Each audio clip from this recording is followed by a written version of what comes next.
Ladies and gentlemen, since we can't bring you to New Haven, the Yale University Divinity School is in Memphis tonight. To continue the conversation, I'd like to call now to the podium that has appeared, the Dean of the Yale University Divinity School, Greg Sterling. Please come forward. Now let's hear it for our Dean. He will introduce our distinguished panel. We're so glad you're here. Shalom lachem. Shalom lecha. And shalom lecha.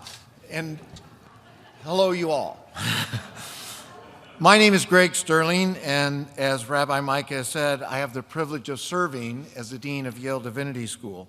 And on behalf of Yale University and in conjunction with the Temple Yisrael, I want to welcome all who are here and those watching via live stream. You're probably wondering, why is Yale here? Well, all of us who are old enough to remember events in April of 1968, and I am one of those, remember exactly where we were when we heard the news that the Reverend Martin Luther King had been assassinated. The murder occurred in Memphis, but that shot was heard not only throughout America, but throughout the world. It was an attempt to silence a prophetic voice that had awakened this country to the evil of racism. A half a century has now passed. Progress has been made in some areas and not in others. In Shelby County, there has been real progress in educational attainment. In 1970, 15.5% of the African Americans in this county had high school diplomas. In 2016, 85.5%. In 1970, only 3.9% of African Americans in this county had a four-year college degree, and in 2016, 19.6%. Yet in spite of those educational attainments, the median wage for African Americans is still at the same 50% of the median wage for whites in this county as it was in 1970. Nothing has changed. We are here tonight for two reasons. We hope to remind all of us, including people in New Haven, where we struggle with the same issues, about two things that I think are crucial to remember about Martin Luther King. First, while this may seem obvious to you in Memphis, I assure you it is not obvious to everybody in America. Martin Luther King was a minister.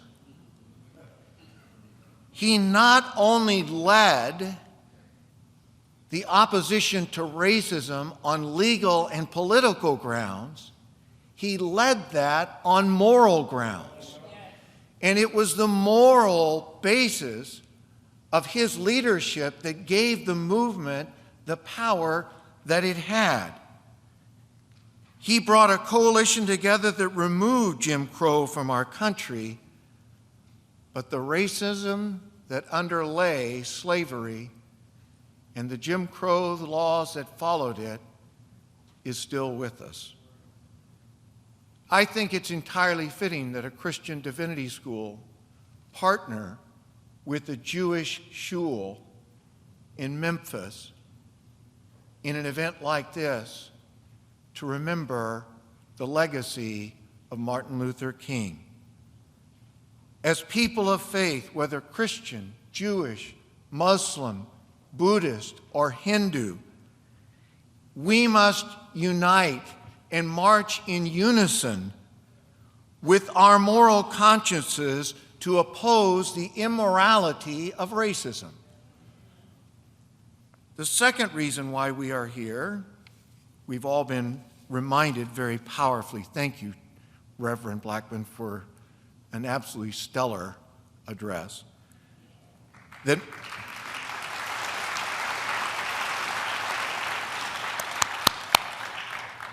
Martin Luther King came to Memphis to support the striking sanitation workers as part of the Poor People's Challenge. Just as the racism that underlay Jim Crow has not disappeared, so the economic chasm that separates poor from rich, black from white, has not been bridged. We hope that this panel tonight will stimulate you to consider some ways in which you in Memphis, we in New Haven, and others in communities throughout America will consider how they can act locally to change their own communities. We are very fortunate to have Jonathan Judaken, the Spence L. Wilson Chair in Humanities at Rhodes College here in Memphis, to serve as our moderator. Born and raised in South Africa, he knows something about racism as a Jew who grew up in an apartheid regime. But he also knows something about it professionally. The author-editor of at least 4 books with several more on the way, he is an internationally recognized expert on anti-Semitism, especially in French society and more particularly among French intellectuals. But he's also a public intellectual who hosted a monthly radio program on NPR entitled Counterpoint for 7 years. I ask you to join me in please welcoming Professor Judaken to the platform and to introduce the panel.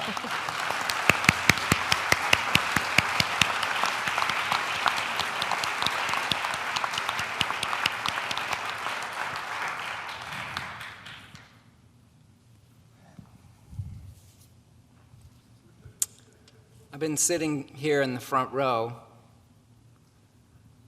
and I don't know about you, but this is deep and powerful. And I know that we are going to transition in tone. Yale Divinity School is in the house. That means we're in school now. And though I would love to have a classroom experience that feels the way I felt sitting in that front row tonight, I know our conversation is going to quiet down. But Reverend Blackmon reminded us about Elijah and listening for that small, still voice. The panel this evening is called Living the Legacy. And there is a question embedded in that title that everyone who has spoken tonight and who has sung tonight has implicitly asked us to consider. And that is, are you living the legacy? As someone who used to come on to Oprah's show a lot used to ask, how you living?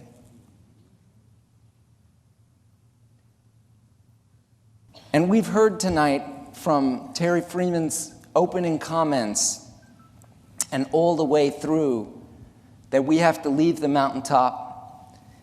And what's important tonight is what happens on April 5th. What are we going to take away from this moment of revelation as we move towards April 4th to do to effect transformation beginning on April 5th? Yale Divinity School and the National Civil Rights Museum have gathered an amazing intergenerational and cross-denominational group of speakers who represent both local and national voices. I'm going to ask them to come and join me up here, please. They bring different perspectives, each of which is crucial tonight. Since we only have 75 minutes, and I know that time is going to go very quickly, I'm not going to take a lot of time and introduce each of the speakers. Embedded in the program this evening is a bio that can give you all of their background and their affiliations. But I know that you are going to get to know each of them tonight through the witness that they will offer. And that's why we're here tonight. I'm sure that they are going to offer words that will comfort the afflicted, but also that they will afflict the comfortable. And I ask all of you to remember the first word of the most important prayer in Judaism, the Shema. The word means hear. Hear what they have to say. Open your hearts to hear what they have to say. And figure out what you are going to take with you as you leave the door and as we move towards April 5th. How are you going to live the legacy? The way we're going to work is that each of them will begin by offering what is impossible for reverends and professors. A very short 2-minute sermon. And then I'm going to ask a set of questions. I'm going to ask 2 questions to each of the panelists as I go through a series of questions that they will respond to. And then there'll be a closing question that each of them will respond to. And after that, we'll have about 15 minutes to take questions from the floor. In order to open up as many voices as possible, we'll take 3 questions and then have the panelists respond. And that's how this evening will proceed. So, as we begin this evening, I ask each of you to say some words about what living the legacy means now. And we'll proceed in order from my left.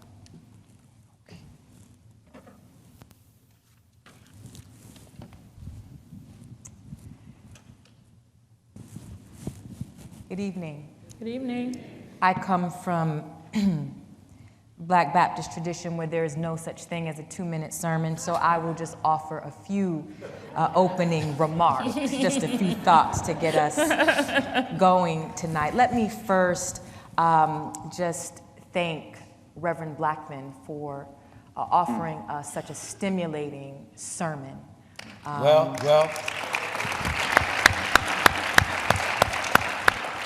As we endeavor to move forward in the work of freedom, I also would like to just acknowledge my co-panelists and colleagues. I'm happy to be here among this very distinguished gathering of activists and pastors and scholars and a broader community of accomplices and friends in this work.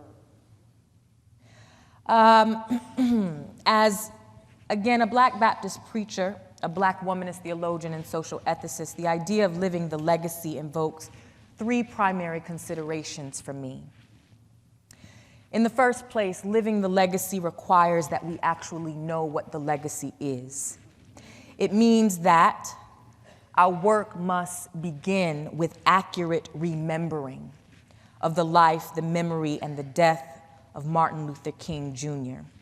The fact of the matter is, as has already been alluded to tonight, that while we celebrate King's life and contributions, this nation suffers from acute amnesia as it relates to the substance of his ministry, which is why we contemporarily find his legacy being co-opted and bastardized by persons, communities, institutions, and corporate entities that, while espousing quasi or pseudo-Kingian values, practice in ways that oppose everything King stood for. Living the legacy then requires that we remember the radicality of this young Black Baptist preacher. It also means making the connections. Living the legacy means making connections between structural injustice, as King did, especially as it relates to racial and economic injustice, the intersections of which brought him to this city and to the final frontier of his life. And while we continue to to affirm the import of fighting for racial and economic justice for the most marginalized among us, living the legacy also means that we propel the legacy forward by not only living in it, but building on it. King is often remembered for saying injustice anywhere is a threat to justice everywhere. And therefore, as we proceed in the spirit of King, we ought to be able to connect the struggle for racial and economic justice to efforts toward gender and sexual justice as well. And if we are really serious about race and economic justice, then we ought to recognize very clearly that the poorest of the poor, and therefore the most vulnerable, are Black women and their children. King did not get the gender question right, even as the historical record indicates that he was largely inspired and propelled by Black women. And yet, if we are to live his legacy, we must be willing to make these connections to ensure that every body is accounted for. Finally, well, not finally, for the church, and for the Black church specifically, living the legacy of King, which again was guided by the compulsion toward justice for the most marginalized among us, a compulsion that is rooted in the origins of the Black church tradition, right? A tradition that was born in the woods of American exile, at the intersection of abolition and enslavement, right? Espousing a rhetoric of bodily justice for bodies that were oppressed based on the fact that they defied the normativity of the arbiters of power, the arbiters of power historically being white men of a certain financial means and heterosexual in public.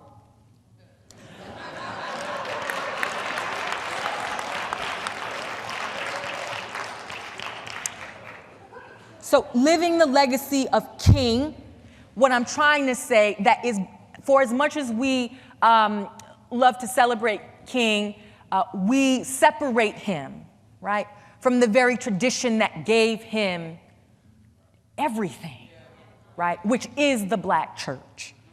And I think that as we live the legacy of King, it means that as the church, as the Black church, and as religious communities, we ought to embrace self-reflexivity as a virtue that allows us to see the ways in which we have, as people of faith, morally failed, and the ways in which our moral failure continues to render the poor, people of color, the non-Christian, women, the sexually minoritized, and youth invisible.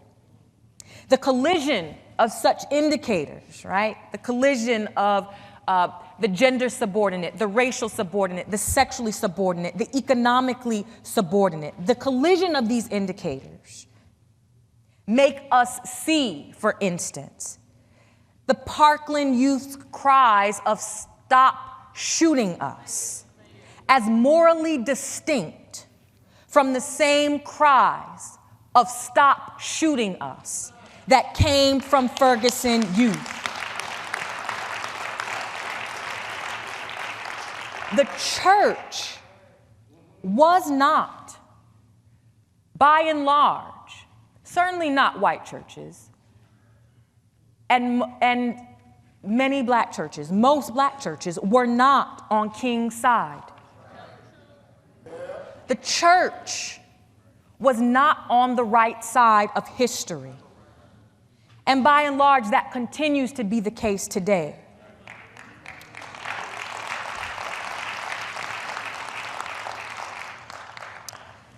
And yet, we have an opportunity to change that. And the virtue of self-reflexivity does not pass the buck, but it asks of the church, of religious communities, of people of faith, how am I implicated in what's going on today?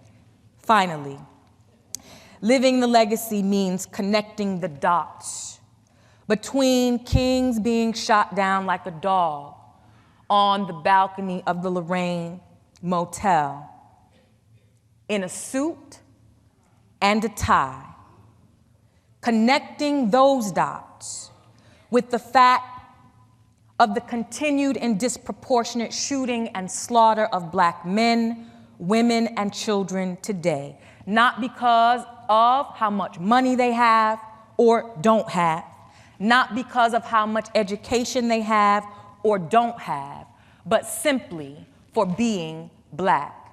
And since I've been here, I've heard a lot about being more concerned with April 5th than April 4th. But for Black people in America, we are still living on April 4th. And we need to attend to those tragic and traumatic realities before we can think about. We need to lament. We need to repent for that reality, the reality of April 4th, before we can think about April 5th. Because Good Friday came before Easter Sunday.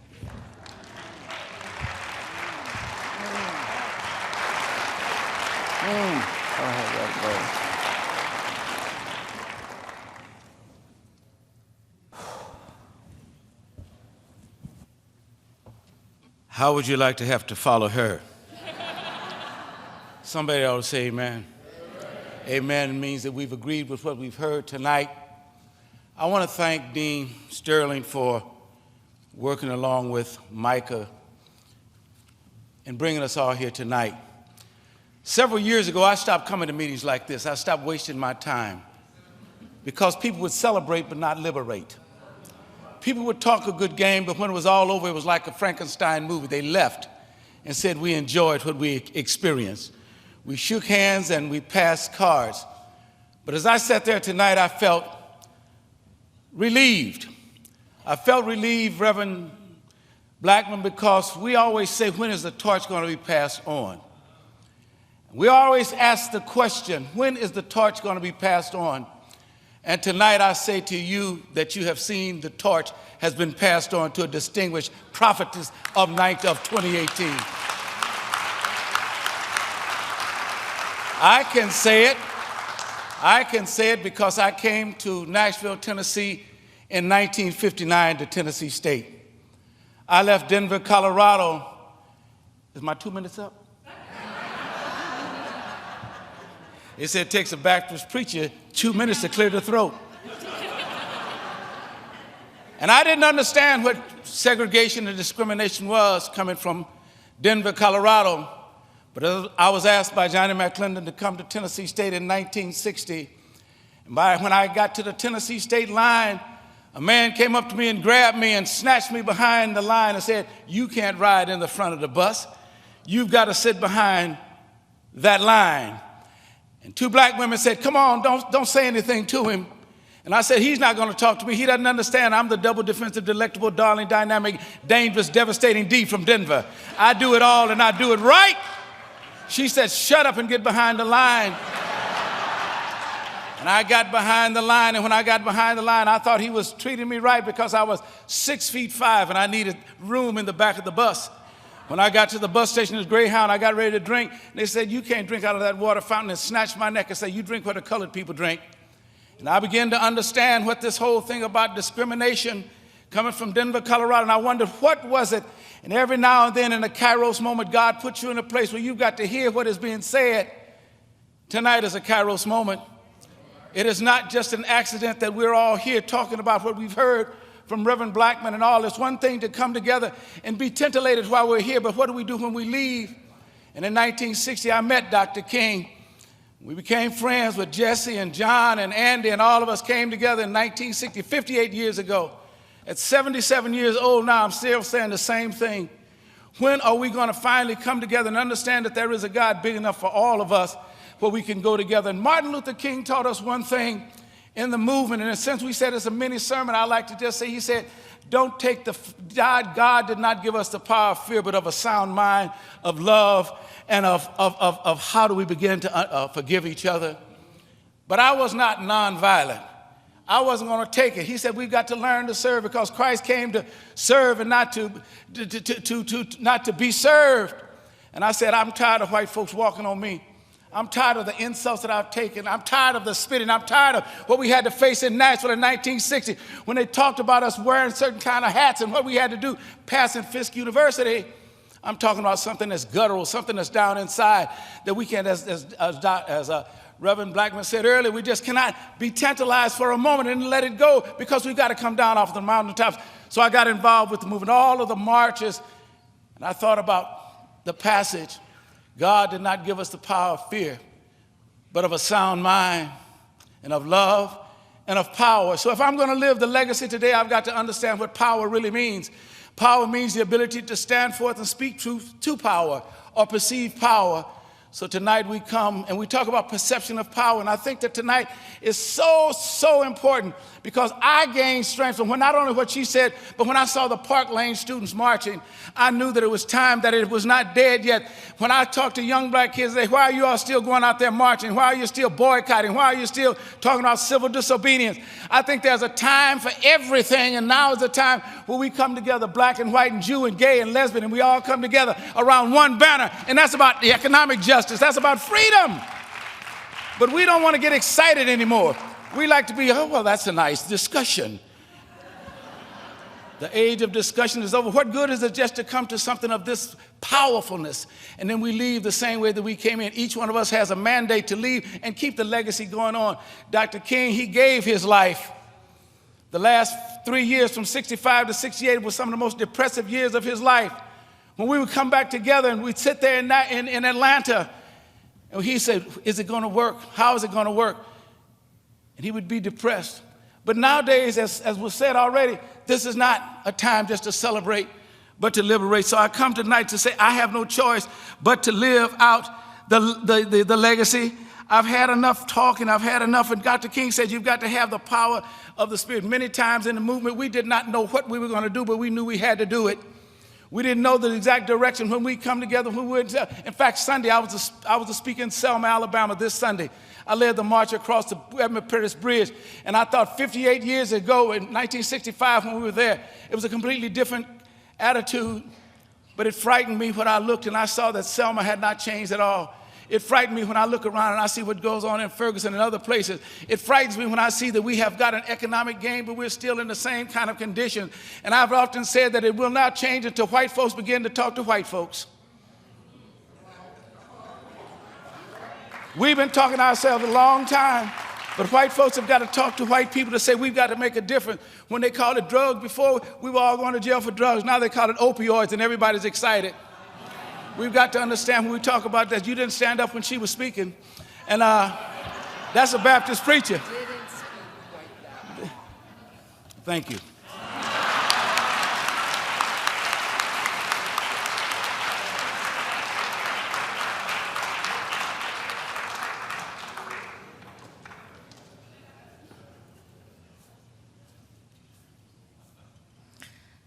I feel like I'm cheating. How am I living the legacy? A few months ago, I accepted an invitation to go to Charlottesville. I was told that there was a white nationalist movement coming into town, and they wanted to launch a resistance in the same spirit that resistance had been launched in the past. We were to have a prayer meeting on Friday night, and I was to preach for that prayer meeting.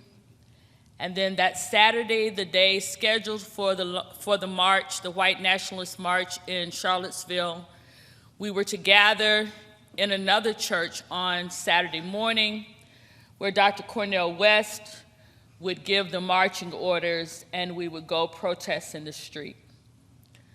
Friday was just to be a worship service. The church was packed, standing room only. I thought I was uniquely suited for this role because I am a child of Birmingham, Alabama. I was born and raised there in the 60s, so I am not a stranger to protest, not a stranger to resistance. Although I was raised with strong family and never felt myself in harm's way, I am one who sat on the side on a curb and watched the KKK march down the street in Birmingham, Alabama. I did not think anything in Charlottesville could happen that would shake me. But Friday night, having finished preaching and having Interfaith singing and everyone feeling good, we then got a notice from the security that we could not exit the building because there were people with torches outside. This was extremely disturbing to me because I stopped going out back doors a long time ago. And so I marched boldly to the front and said, nobody tells me I'm going out a back door. I'm going out the front door. Cornel West was right next to me. And they said, Reverend Blackmon, you can't open that door. I said, I'm opening the door. I'm going out the way I came in. But when I opened the door, all I could see were torches. For as far as I could look, all I could see is torches. And Dr. West said to me, come on, sister, let's go. And I said, maybe we better think about this. We did end up going out the back door that night, and because Brian McLaren was in the car that I happened to get in, and he parked his car in the middle of the march, we had to drive through the white supremacists. I noticed something that day, and I share it with you, and I'm going to sit down. Charlottesville was different for me because there were no sheets.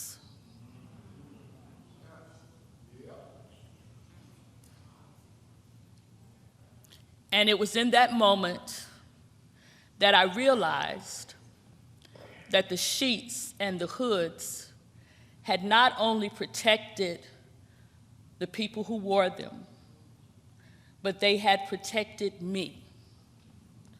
Because as long as there were sheets and hoods, I could pretend that the people who hated me because of the color of my skin were not people that I could possibly know.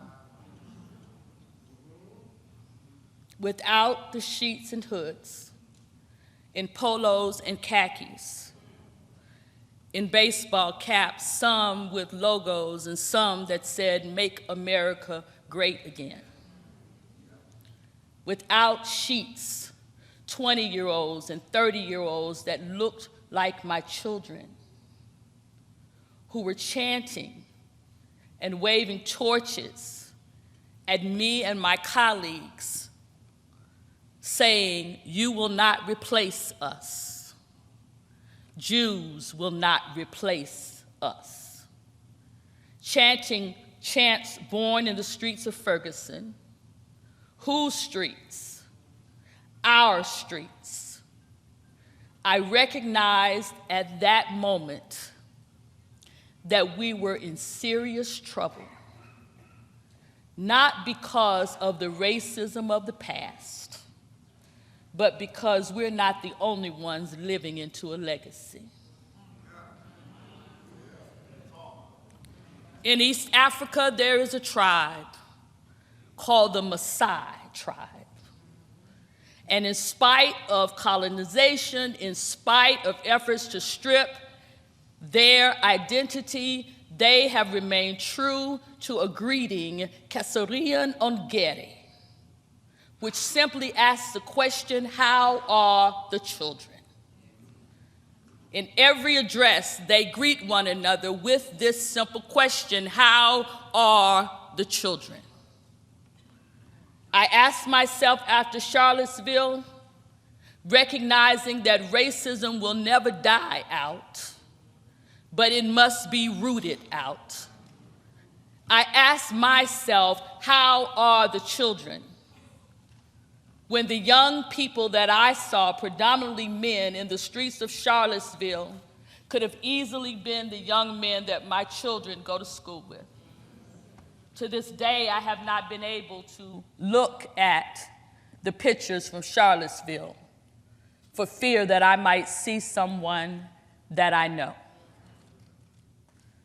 My question, my way of living the legacy out now, is to ask in every setting, how are the children? What if every presidential address began with that question? Mr. President, how are the children? What if our every gubernatorial address began with how are the children? What if every mayoral address began with how are the children? What if every school day began with asking teachers and administrators, how are the children? I suggest to you here tonight, this is the question that reveals legacy, and the children are not well.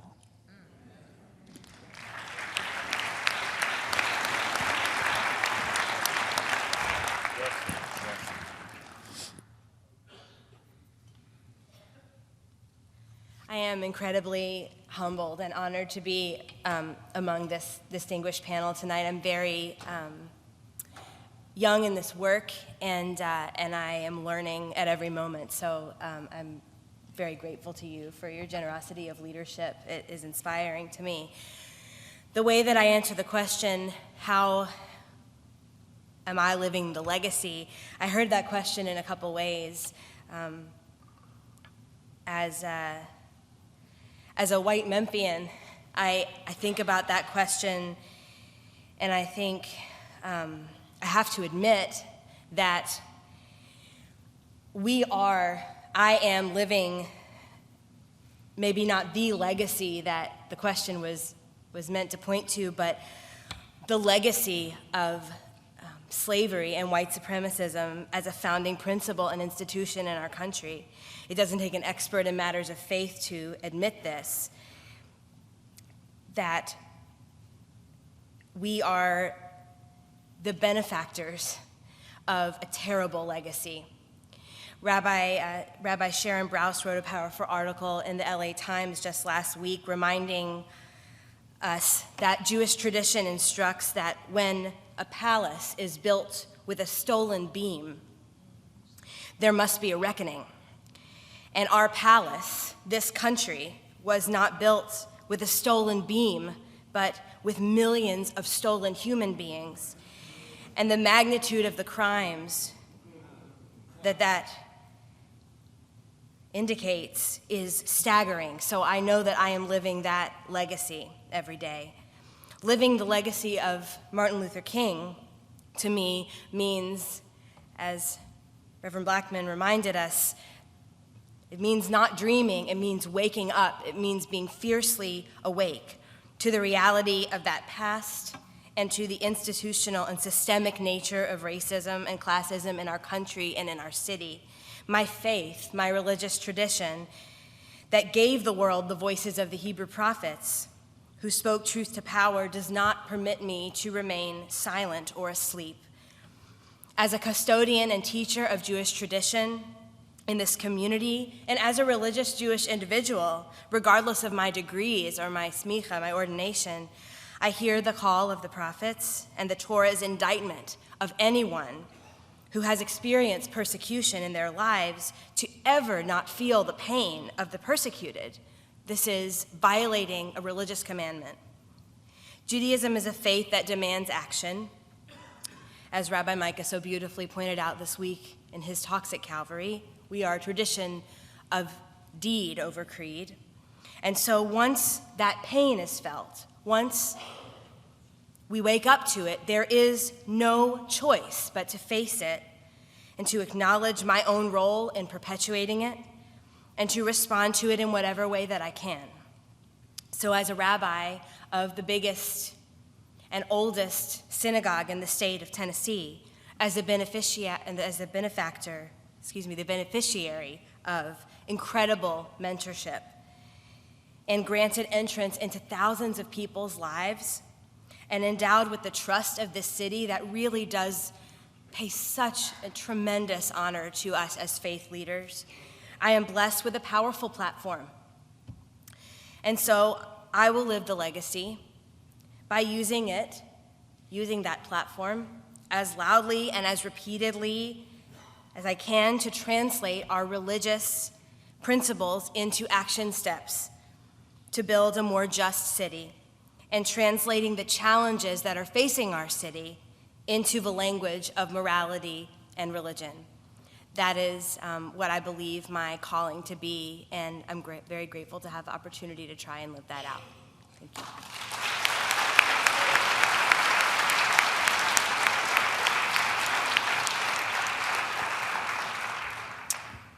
I don't know, maybe my first lesson tonight is maybe you can't ask a panel of reverends and doctors to give a 2-minute sermon. But they've told us the question, again, is how are you living the legacy? And after what they've said, they've helped us to understand it depends on what standpoint you're looking at it from. Thank you for speaking about the challenge that Reverend Durley threw out to us, which is the challenge Richard Wright threw out to us, which many have thrown out to us. I'm speaking about from my standpoint now, which is that white supremacy is not a black problem. It's a white problem.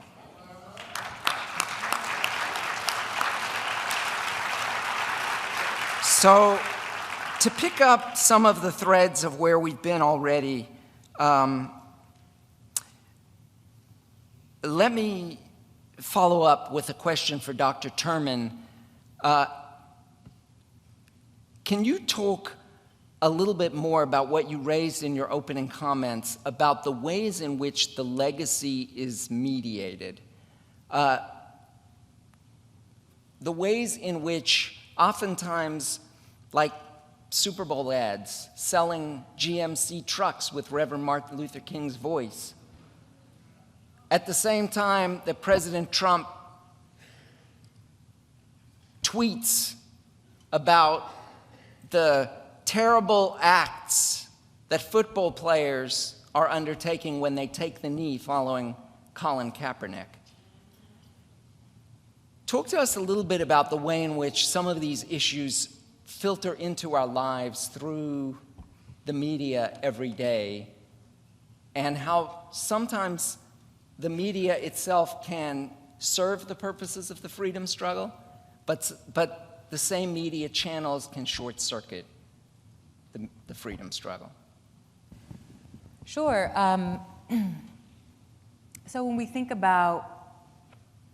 talk about the media and we talk about the ways in which the voices of especially the Black freedom struggle have been co-opted, and I think the term I used earlier was bastardized by kind of corporate entities and institutions. I think from an ethical point of view, what we are seeing and oftentimes participating in is what womanist ethicist Emily Towns would identify as the social construction of evil.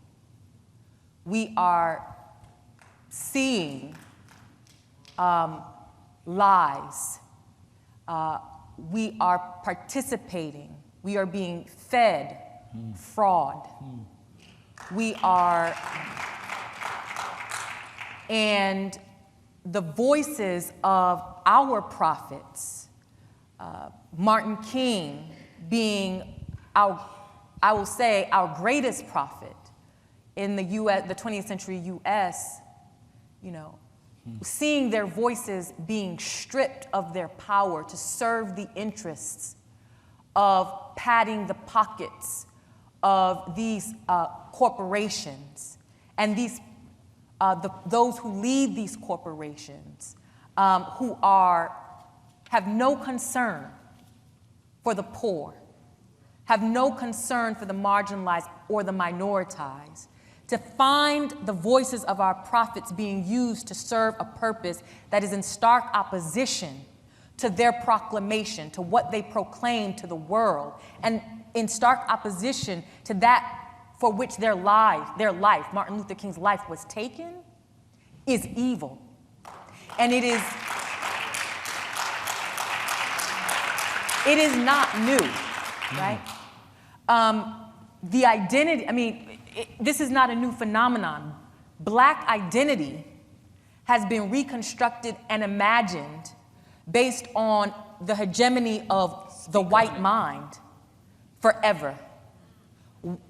White power, in other words, has configured black personhood, right, based on their imagination. Speak on it, Eboni. Which is rooted, really, in evil that suggests some bodies are better than other bodies. This is not a new phenomenon, right? This is how you get black women, for instance, imagined as angry.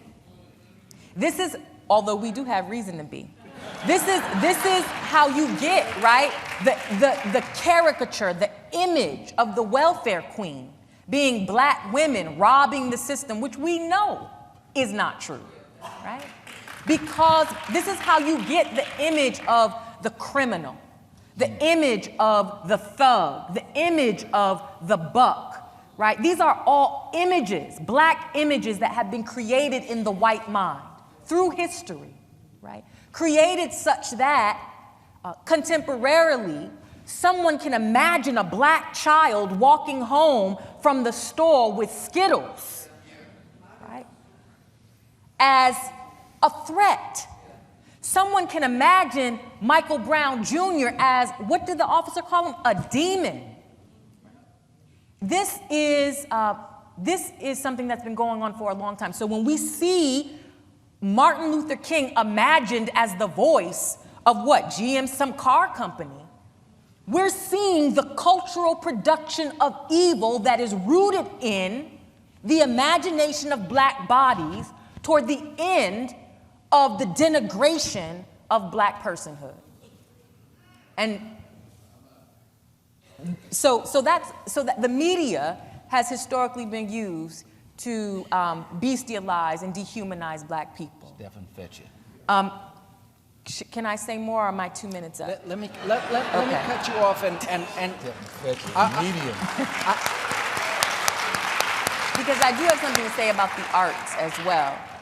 Give us something on the arts. As it relates to media, right? Because for as much as we understand kind of media as a producer of evil among us, media in the form of especially the arts, and even more dynamically black arts, has also served as a site of redemption.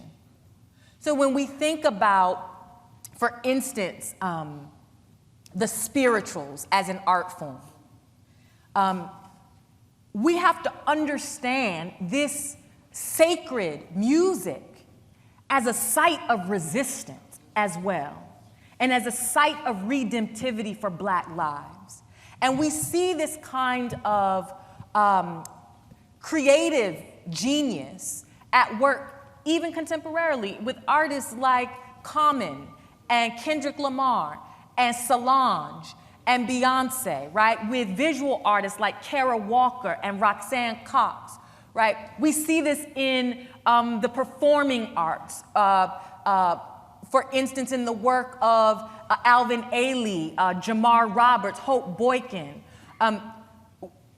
Art, right, as it is presented through different mediums, becomes what we call in theology an eschatological practice.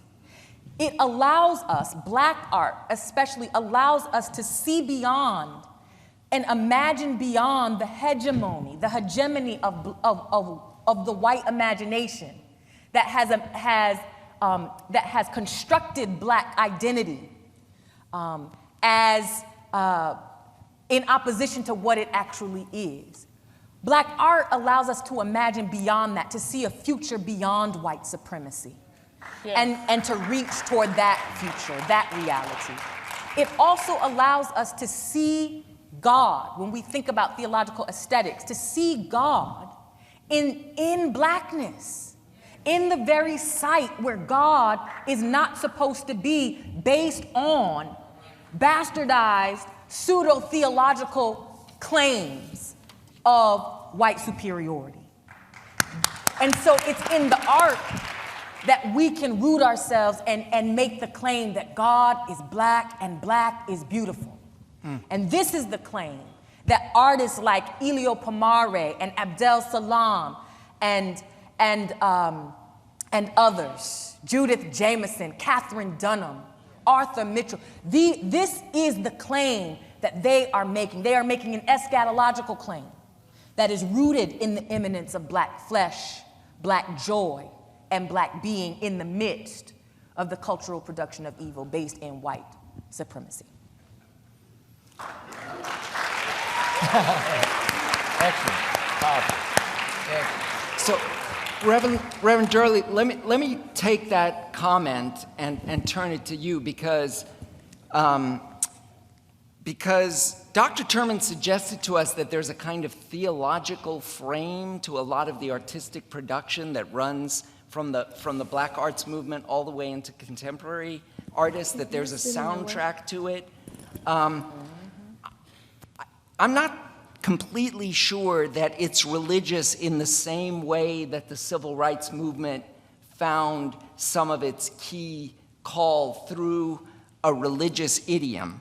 So let me ask you about that issue, whether or not today religious language can speak to the kinds of issues that we've been talking about tonight in terms of systemic racism in the same way that it could 50 years ago. I don't think necessarily the same kind of language from a religious point of view. I hear a lot of people saying, I'm not religious, I'm spiritual today. But there's the same kind of force that started from the slavery when they talked about insurrectionist movement. There was the same kind of moral interpretation of what it is that we needed to do. And over the last, I guess 7 or 8 different eras, there's always been that underpinning moral fiber that there is a God large enough to see us through.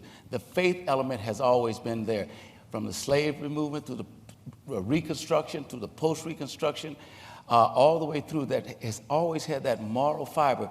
We never started a movement unless we understood that there was a deity that was greater than us, because it sublimated the fear that we would have to go ahead. And I think that same thing, it will be different in language, but the same language that the Black Lives Matter, when Mary Hooker, who's heading our Black Lives Matter movement in Atlanta, when she begins to speak, it's the same language that we were using, but it's a different, it's not the godness so much, but there's a faith and a hope element. Faith and hope is the thing that kept us strong to keep us going, that we could overcome. So consequently, the language in terms of Jesus will see us through, and some of the hymns that we used to sing in the marching songs. For example, many of the young black students that I talk to, they'll say, why marching is obsolete. Civil disobedience is obsolete, but now we see that it's coming back because there's a sense of strength when we can come together with a common goal, a common mission, and a common purpose, and that has always been something greater than ourselves. The cause was always greater than us. If my mother had gotten in the way, I would have had to sit my mother down. So that was that internal strength that I think permeates from the beginning of this for economic justice, for equality, that I think is very strong. So consequently, the language in terms of going in the church and the hymns and all this, they might not use that, but the same drive for freedom, the same drive for economic justice, the same drive for access to health care, I think those feelings are very strong, and I think that's why it's equally strong now. We did not have the social media that they have now.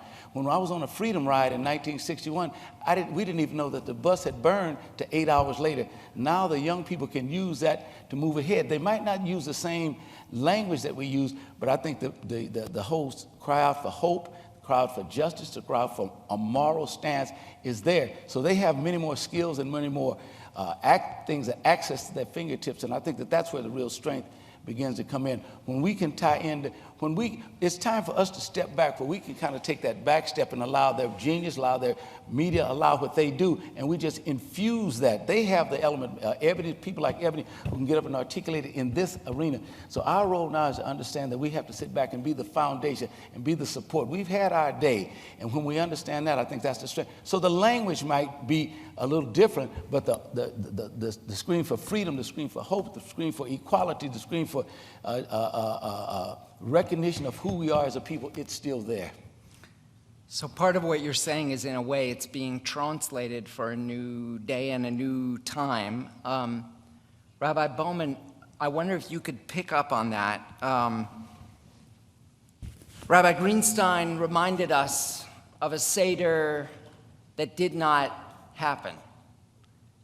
Can you imagine being at a Seder with Reverend King and with Rabbi Heschel? That's when we'll enter the beloved community. When that Seder happens, the Passover season is almost upon us. It's a time when, of course, Jews gather together over a symbolic meal, and we retell the core narrative of our tradition, the story from slavery to liberation. And that narrative is a narrative that has been shared in the Black church. Can you talk a little bit more about what you see the role of religious leaders is in the new civil rights movement today? I think I hope there are many, is this on?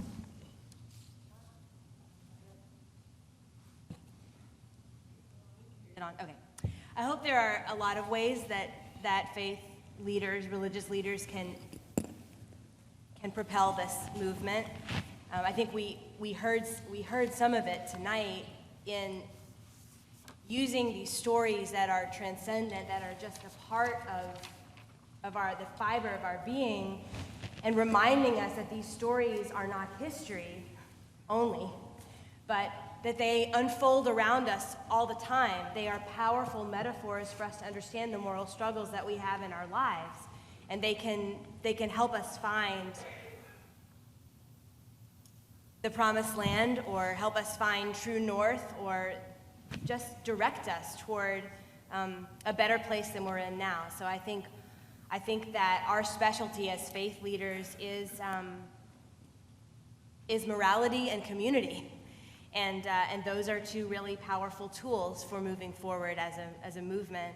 And I also think, speaking predominantly to the work that white communities need to do, there is it takes, I believe, a lot of courage to face the reality of what we have been a part of and what we are benefactors of.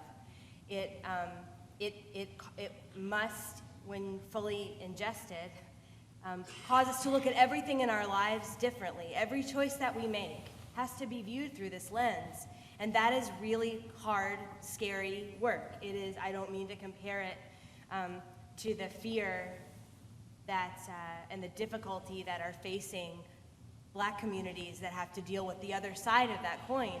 But I think that religious community is uniquely positioned to be a support to people while they do that work.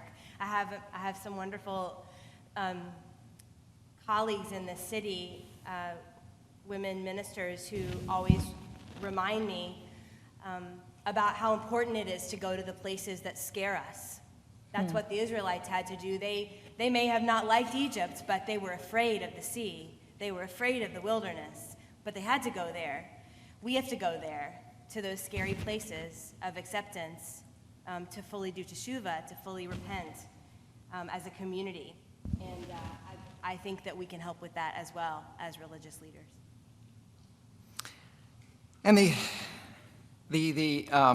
there is an MLK Seder. I just want to call your attention to it. I saw it amongst all of the various announcements, something that we all have an opportunity to participate in.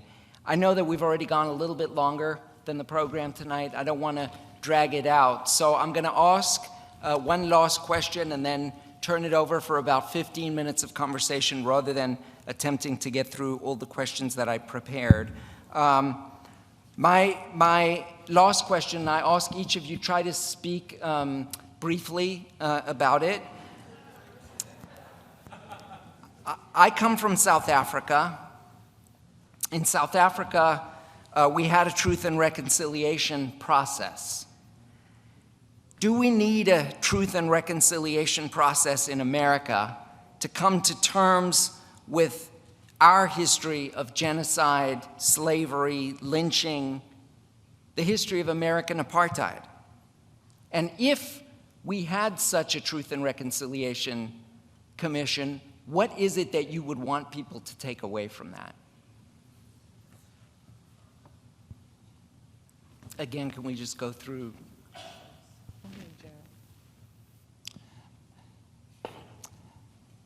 I think we've had many truth and reconciliation meetings in America over the number of years.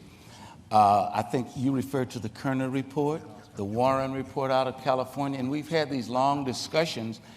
I think President Obama tried to have a truth and reconciliation when he came in as president. So I don't think it's unique that what happened there in South Africa. We've tried to do it any number of times in America. I think that it is time for us to come to some recognition that a privileged mentality can stifle that growth. I think the openness that we have to have now is as in the church we call it a come to Jesus meeting, so to speak. And we've got to have that kind of discussion, but we've had them. And I wonder, this is why when I open up today, I wondered would we get into another discussion, and then what would we do after that? And I think it'll be difficult, but I think it's absolutely essential that we do have that kind of dialogue. But at the dialogue, the next time we have it cannot be those of us who've been in the civil rights movement, those of us who've been in the church. We've got to have business people and politicians at the table because they control power and legislation and money. We can sit and talk all day, but until we get those politicians and those business people working along with those of us in the community and the faith community, the multi-faith community, then we can make a difference, because it comes down to how change begins when they make the legislative change, and the legislative change begins. We always say, follow the dollar. Where are they going to make decisions around that? We can do all the heartwarming things that we want to do, but it comes down to those hard kinds of decisions. So if it's a truth discussion going on, then we have to have those business people and the politicians at the table so that we can begin to combine the moral aspect with the other aspects. So I think it's extremely important to do that. I can do this one quickly.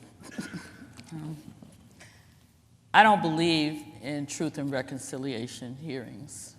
I don't think it worked in South Africa, and it hasn't worked in America. What we need are truth-telling sessions where people sit with the truth. There is no reconciliation without repentance. And we try to skip over that step. Mm-hmm. And quite frankly, in America, where you're dealing with generations of oppression, there is no repentance without reparations.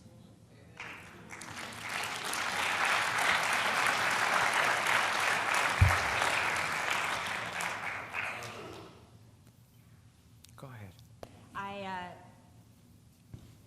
I also think that I agree with both of the perspectives that have been shared. I think that what I'd like to see, what I'm optimistic about in Memphis, is that I think that truth-telling and that repentance needs to be approached in the context of confronting our policies, confronting our systems, and making changes together to the way that our money is spent, to the way that our power is distributed in our communities. I think that potentially doing it in the abstract, just about feelings and relationships and emotions, we need to do that work all the time, but we need to put our pencils to papers, if people do that anymore, and work together across all these lines and confront the things that are perpetuating these realities. I'm optimistic that Micah will do that and other initiatives in the city.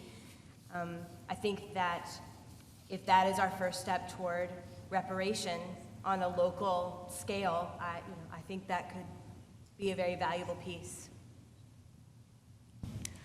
I am also in agreement with what has been said, most especially about repentance and reparation, as well as the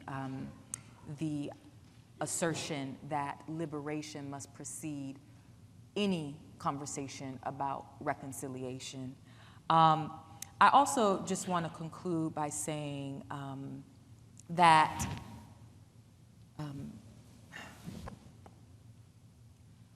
in order for us to move forward, white people need to do their work. And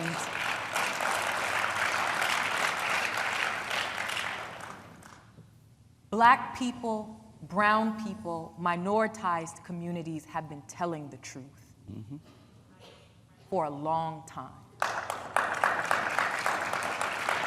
And it's now time for those who have power to do their own work. We are tired of working for you. And I would also say, and we're kind of switching places a little bit, Katie, because I will also say, as it relates to policy, yes, we have to change policies. We have to dismantle policies that seek to destroy Black, brown, poor, gay people. But Martin King also committed himself to something else, right? He committed himself to this idea of moral suasion. I don't know if I'm convinced, but I think that, policies have changed such that, there's the first Black womanist theological ethicist on the tenure track at Yale. Wait a minute, some policies have changed. And yet there are still places that I can't go because hearts have not changed. And so we need white people to be converted. It is going to take conversion. Before conversion, there's conviction. To approximate being able to hear the truth that has been told for centuries now, and then to work toward repair. So I think we'd be completely remiss if we didn't hear some of your voices. We're just going to do one round, a sweep of a few questions. I ask you, please, keep your questions brief. If you have a comment, make sure you pose it as a question and you keep it brief. And we'll hear from a few of your voices and then we will close this evening. Do we have some questions? And I'm asking you, please don't respond immediately. I'm going to take several questions from the floor, then we'll close up.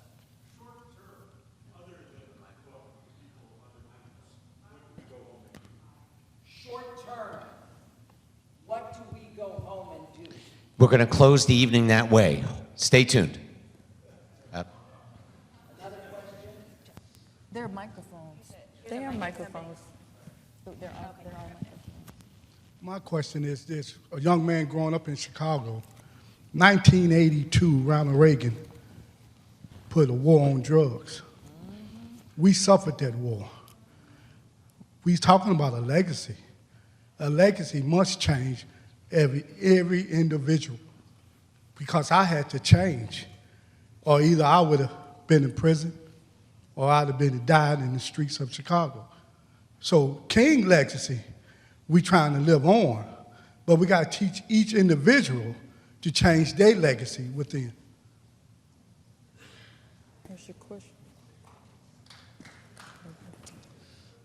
So my name is Ben Thomas, and I'm going to be starting graduate school at Purdue University in the fall. And so I'm ignorant on a lot of this stuff, so I'm interested to hear some of your thoughts on this. But I've been in Memphis for 2 days, and we're on a freedom journey.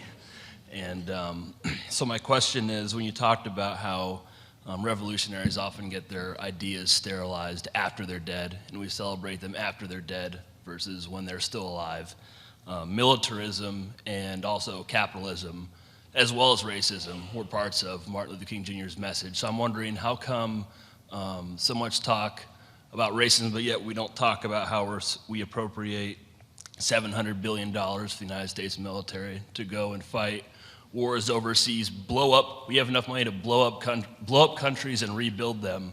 Yeah, I drove into Memphis and I was shocked. This was not what I expected, to be honest with you. It looks like a war zone has hit here in certain places. And so I'm wondering, we talk about the percentage of people in poverty, we talk about how it needs to change, but why isn't the system of capitalism and also the enormous military budget being called into question? I don't even know if the word capitalism was said one time at this entire event.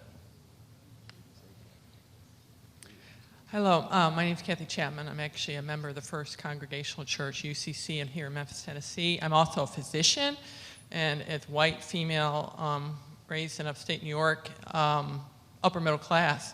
The question I have is, I deal with a broad population of patients and friends and other people that, how as a white person do you convince that group of white people, a lot of which voted for Trump, that will say to me that I don't see where my advantage is. You know, I'm a working class white person and I'm having trouble paying my bills. My wife has to work. And they just don't see it as an advantage that they have. They just somehow can't really fathom that, because if there is, they think of it as being so historical that it's irrelevant to them. So how does one approach that difficult problem?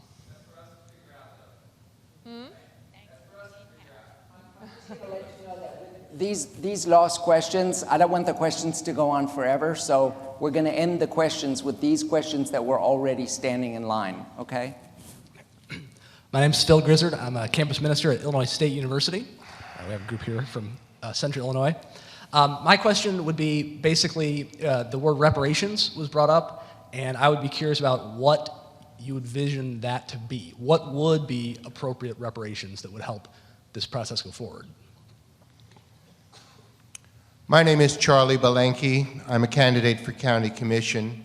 My question is, are you asking us to give more charity, to direct more resources to give to the poor? Or are you asking us to vote for taxes to provide the services, the schools, the roads, the mass transit that we need to be a real community?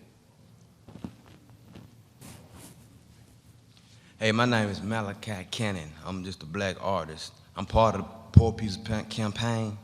And I want to know, like, what can I do hands-on? Like, I ain't like, it's cool talking, but what can I do when I get out this door? What can I do to help the Poor People's Campaign? You know what I'm saying? Because I'm ready. I'm excited, you know what I'm saying? The energy is going. Just let me know, like, whatever you want me to do, I want to do it, because I'm really serious about this.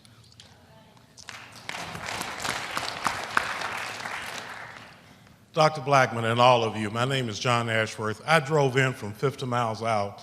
You asked the question, how are the children? I have 2 children that I brought with me tonight, and my request is, when this is over, I would just like to be able to introduce them to you. I would like for them to meet you. Absolutely. Thank you. All of you. Again, we're going to transition and wrap up in just a minute, so you can't possibly address all of the questions. I think that, in fact, at least as important as what these folks have said tonight are the questions that they've provoked in all of us, right? So with that in mind, a parting word before I turn it back over to Rabbi Greenstein to close. One thing you can do is come to Idlewild tomorrow night at 7 o'clock for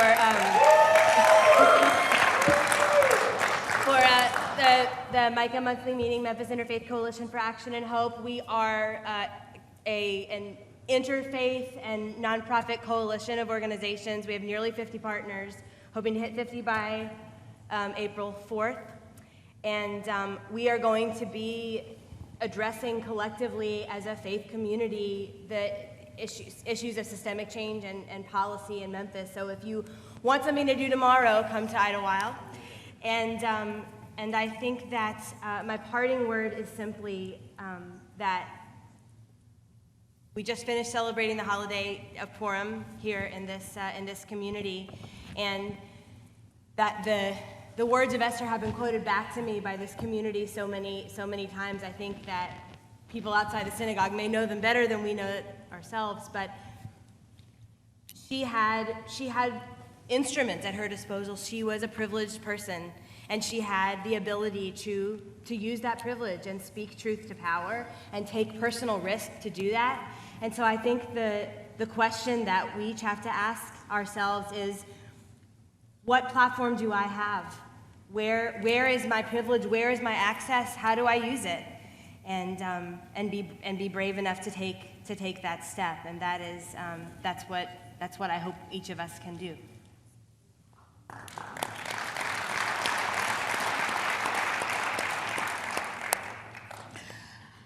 I want to address the young man who said capitalism had not been addressed here, and you are right. I don't know where you went. Not because it's not evil, not because it should not have been said, but because there is so much wrong that I just didn't get to that one, to be honest with you.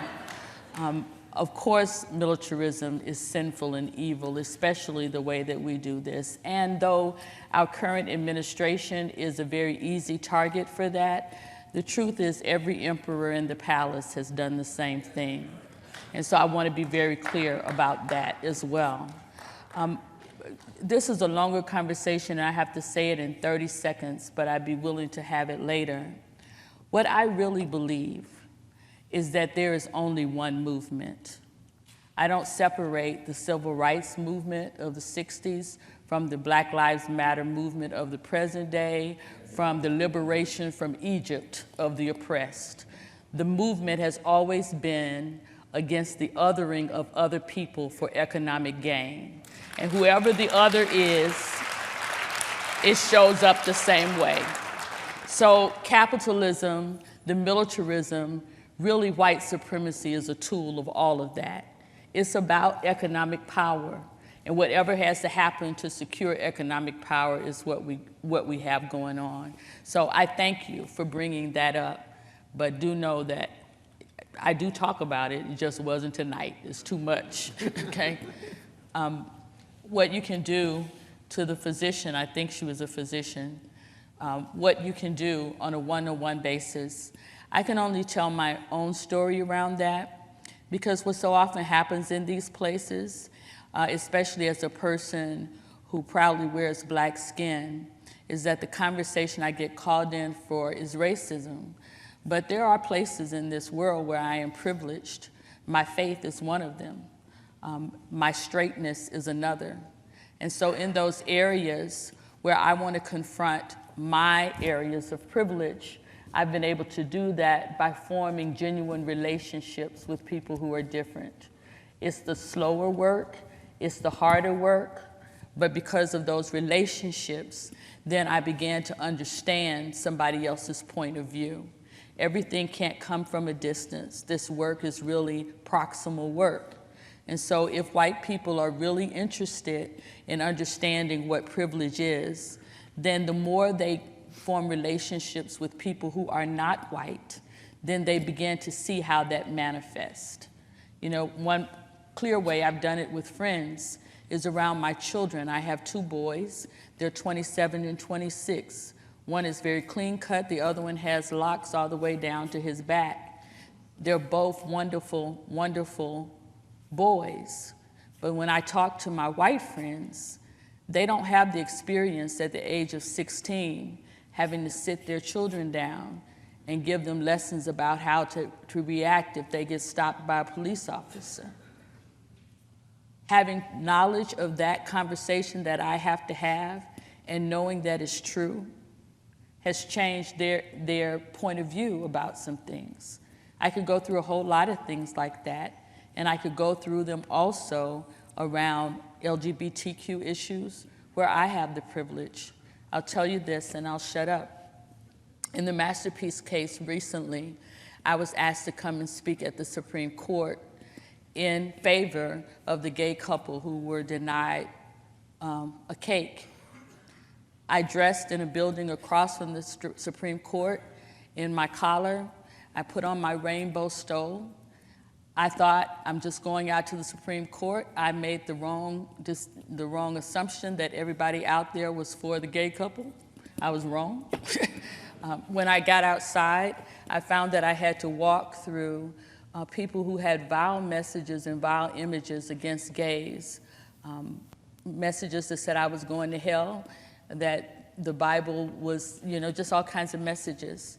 And in that moment, I realized that I didn't have to walk through this crowd and them know that I was going to the other side, that I could just take off my stole, my rainbow stole, fold it up, walk through, and put my stole back on when I got to the other side. I thought about doing that for a moment, and then the Spirit convicted me and said, you don't get to take your witness off. It was a moment, a watershed moment for me, because I never thought about that in my blackness. I'm always black, so I always fight this fight. I'm always woman, so I'm always having to fight to be heard. But in that particular instance, I had a choice to make. And I made the choice that I did to keep that stole on and to endure that, because people I know and love don't have the choice that I have there. That's what relationship does. Books don't do it. Lectures don't do it. These kind of events don't do it. Relationship does it. So when you have the opportunity to bring a person of a different race, a different culture, a different ethnicity into the mix, getting to know that person and understanding that that person is also from the divine can change this world.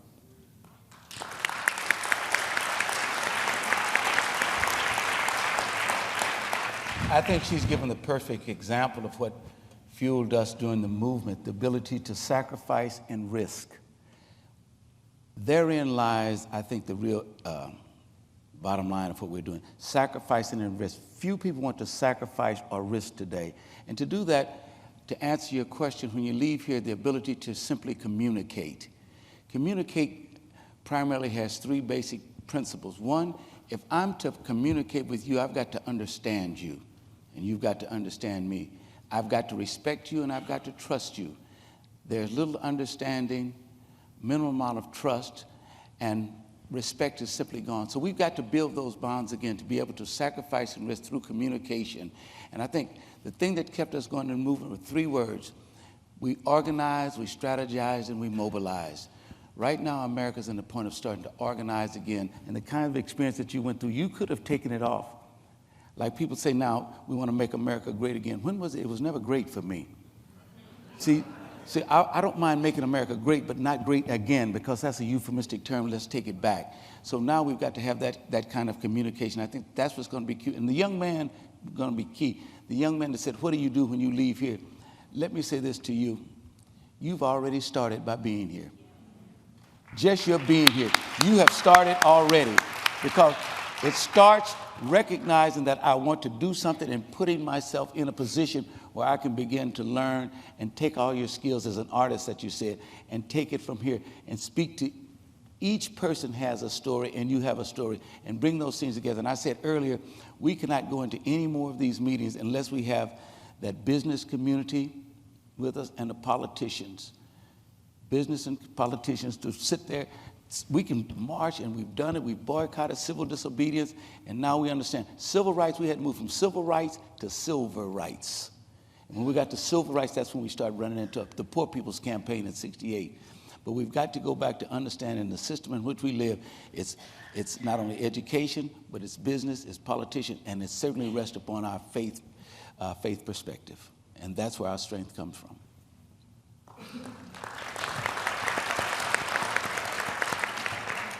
It seems like just about all of the questions have been responded to. So I guess for emphasis, I will slightly disagree with Reverend Blackmon.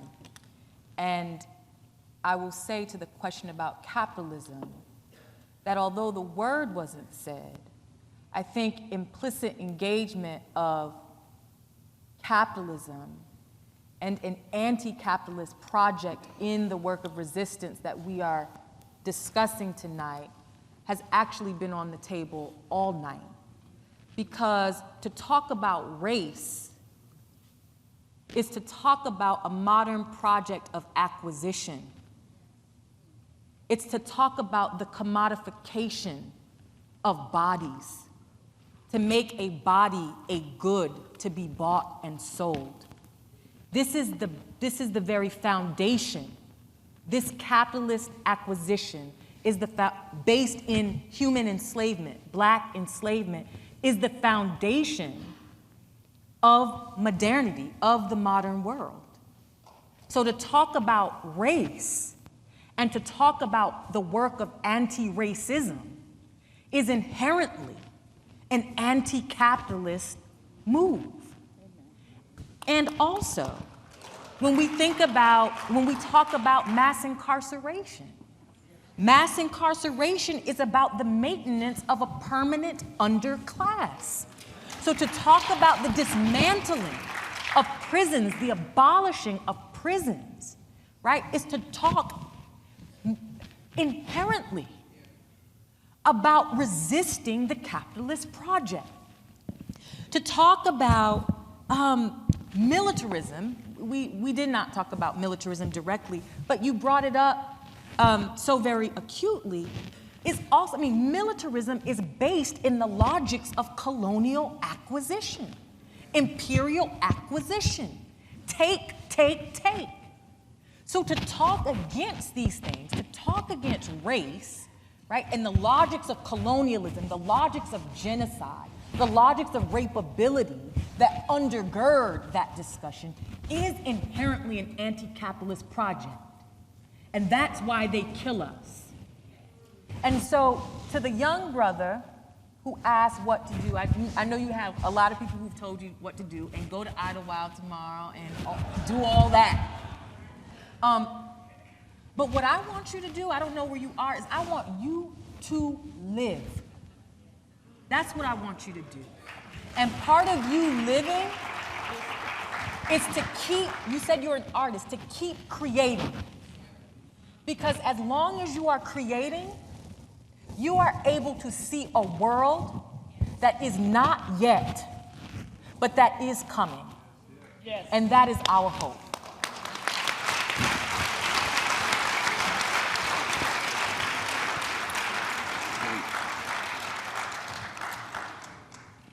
My takeaways for this evening, when I sit down at my Passover Seder this year, I'm going to be forced to ask myself, not only if I'm the Israelite involved in that liberation struggle, but what part of Pharaoh lives inside of me?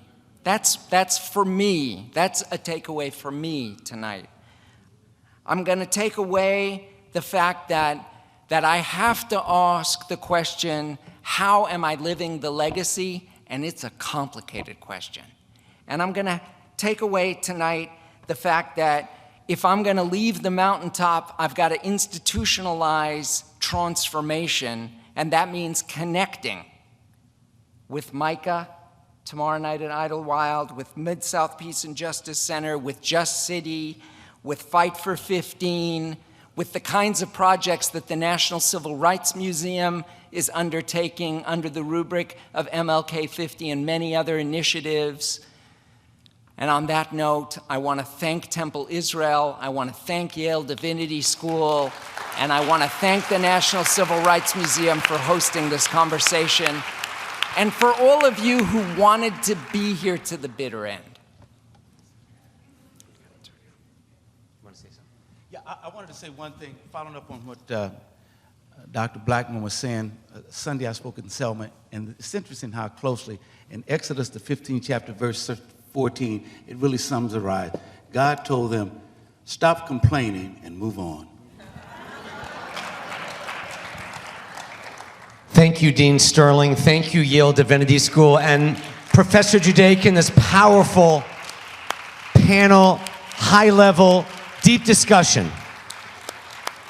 I'm just going to take the prerogative because I've been waiting all night to say this. Those of you who are here, I've lived on both coasts and in between. And I have witnesses here among the Memphis clergy. Two colleagues and mentors who make me proud to say that I am a Memphian and part of the Memphis clergy are Dr. Stephen Montgomery and Dr. Alvin O'Neill Jackson. Thank you. I'm supposed to give a call to action, and if anybody heard Traci Blackmon and didn't feel a call to action, I know a good heart surgeon out there for you, okay? Okay, but here I am, white, male, Protestant, straight, job, health insurance, well-educated, graduate of YDS, thank you. Dr. Turman, where were you in 1978? I want to know. But I am the one that Dr. King wrote to when he was in prison in Birmingham. I am he. Where do you go from here? Read the letter. I read it 3 times a year, January 15th, April 4th, and April 21st, which is my birthday. That's a good start. 3 quick things. You've heard Micah, not the prophet who's the moral conscience of ancient Israel, not the rabbi who is the conscience of Memphis, but Micah, Memphis Interfaith Call to Action and Hope. On April 5th, 1968, Rabbi Wax spoke to his congregation and challenged the people of the congregation in the city to move from charity to justice. And that's what Micah is all about. Stacy Spencer and Rabbi Kate Bauman are here. There's information out there. There's a Facebook post, Idlewild Presbyterian Church, tomorrow night at 7 o'clock. And some of you have heard me say before, when justice is the issue, charity is a sin. So Micah. Number 2, the Poor People's Campaign. Now, I'm one of those old enough to not only remember what happened on April 4th, 1968. I remember what happened that summer. The Poor People's Campaign came through Richmond, Virginia. And some of those stayed in my homes. That was as transformative as the assassination itself, because I got to hear the stories of people that walked hundreds of miles to go to Washington.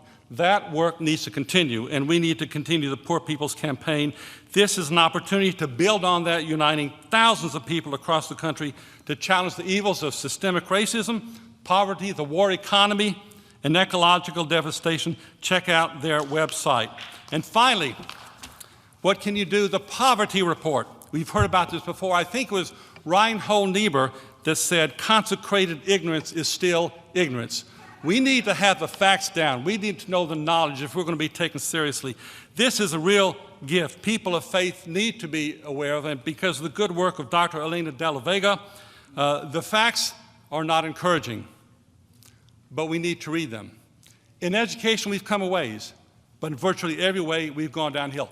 This is on the website of the Civil Rights Museum. Take a look at this. There's also a theological response to this. We hope you can take a look at that. That's the call to action. As Rabbi Wax said, we need to make sure that God's will be done, and I hope you'll follow up with these calls to action. Thank you. This has been a powerful night, kind of a mountaintop experience tonight, but we get ready now to leave the mountain. One more round of applause and appreciation to Temple Israel, Rabbi Micah Greenstein, for a wonderful, wonderful, wonderful evening. And all of you who have come, let us stand now.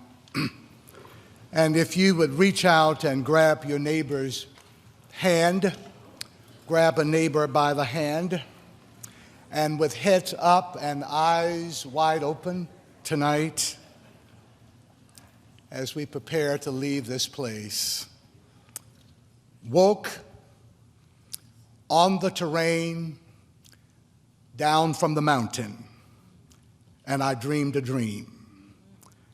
I saw a land, and on the hills walked people of many different colors and skin tones and hues, many different faiths and cultures and backgrounds. There was divinity in their differences, for they looked into each other's eyes and they were not afraid. And I said to the one standing beside me, "What is this?" And the answer came, "It is the promised land, the shalom of God, imbued with love and justice." And so I asked, "Where is this?" And the reply came, "It exists already in the hearts of those who have the courage to believe and struggle and persist." And so I asked, "When is this?" And the ringing reply was, "When we learn the simple art of loving one another as sisters and brothers, building relationships." So teach us, O God, to love one another, ever mindful that the realization of love is peace and justice. We recommit ourselves this night to one another and the work of building together the beloved community, even in this city. And in the words of the poet, "You say the little efforts that I make will do no good. They never will prevail to tip the hovering scale where justice keeps in balance. I do not think I ever thought they would, but I am prejudiced beyond debate in favor of my right to choose which side shall feel the stubborn ounces of my weight." And so we choose tonight to place the stubborn ounces of our weight on the side of love. And we will not give up the struggle to love until justice rolls down like waters, and peace and freedom and education and health care and a living wage and opportunities for all like an ever-flowing stream. To the God who loves us into freedom and frees us into loving, we offer this prayer. And all of the people of God said, Amen. Go in peace. Thanks a lot.